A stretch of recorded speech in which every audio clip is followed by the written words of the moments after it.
జై శ్రీరామ్. ఈరోజు మనము ఒక నీతి కథ చెప్పుకుందాం. అదేంటంటే బుద్ధిబలం గొప్పదా, కండబలం గొప్పదా. అయితే ఒక ఊరిలో ఇద్దరు స్నేహితులు ఉంటారు. అయితే వాళ్ళల్లో ఒక అతనేమో బాగా కండబలం కలిగినటువంటి వాడు అనమాట. బాగా వీరుడు, ధీరుడు, యోధుడు. ఏ పనైనా కూడా చేసేయగలంట. మంచి ఎక్సర్సైజ్ బాడీ అనమాట. దేన్నైనా కూడా అవలీలగా ఇక్కడి నుంచి తీసి ఇంకో చోట ఎత్తి పెట్టగలనటువంటి సామర్థ్యం ఉన్నవాడు. కానీ అతని మిత్రుడు చాలా బక్కపలచటివాడు. తర్వాత అతనికి ఏమాత్రం కూడా కండబలం అనేది లేదు. కాకపోతే అతను చాలా తెలివిగలవాడు. అయితే వీళ్ళిద్దరు కూడా మంచి మిత్రులే అన్నమాట.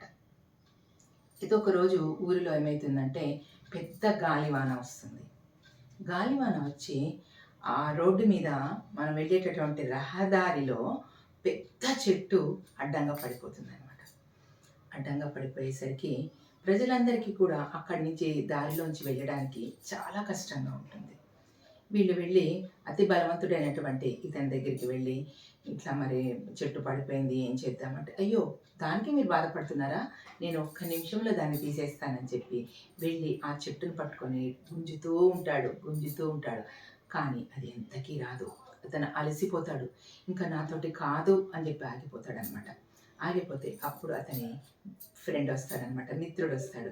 వచ్చి అయ్యో ఇది ఎంత పని, చాలా ఈజీగా తీసేయచ్చు, ఎప్పుడైనా కూడా దీన్ని ఒకటేసారి ఇట్లా గుంజాలని ప్రయత్నించవద్దు, చిన్న ముక్కలు చేయండి, ముక్కలు చేసి ఒక్కొక్క ముక్కను తీసి కనుక పక్కన పడేసినట్టయితే ఈజీగా మనం చేయగలుగుతామని చెప్పి ఆ చెట్టుని ముక్కలు చేయించి వెంటనే పక్కకు జరిపిస్తారనమాట.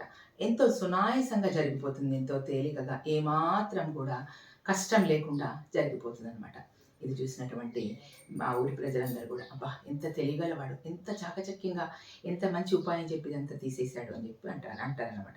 అప్పుడు అతని మిత్రుడు, అతి బలవంతుడైన అతని మిత్రుడు అతన్ని కౌగిలించుకొని, మిత్రమా నీ తెలివితేటల ముందు నా బలము ఓడిపోయింది అని చెప్తాడు. కానీ మిత్రులారా, ఇక్కడ మనకు కావాల్సింది బలానికి తెలివి కూడా తోడై ఉండాలి. అలా అని బలహీనంగా ఉన్నా తెలివి ఉంటే సరిపోతుంది అన్నది కాదు. మనము బలవంతులతో ఈ తెలివి కూడా తోడైనట్టయితే మనం ఎప్పుడు కూడా సక్సెస్ని సాధించగలుగుతుంటాము. సో మీ మెదడుకు మేత పెట్టండి. ఓకేనండి, థ్యాంక్ యూ.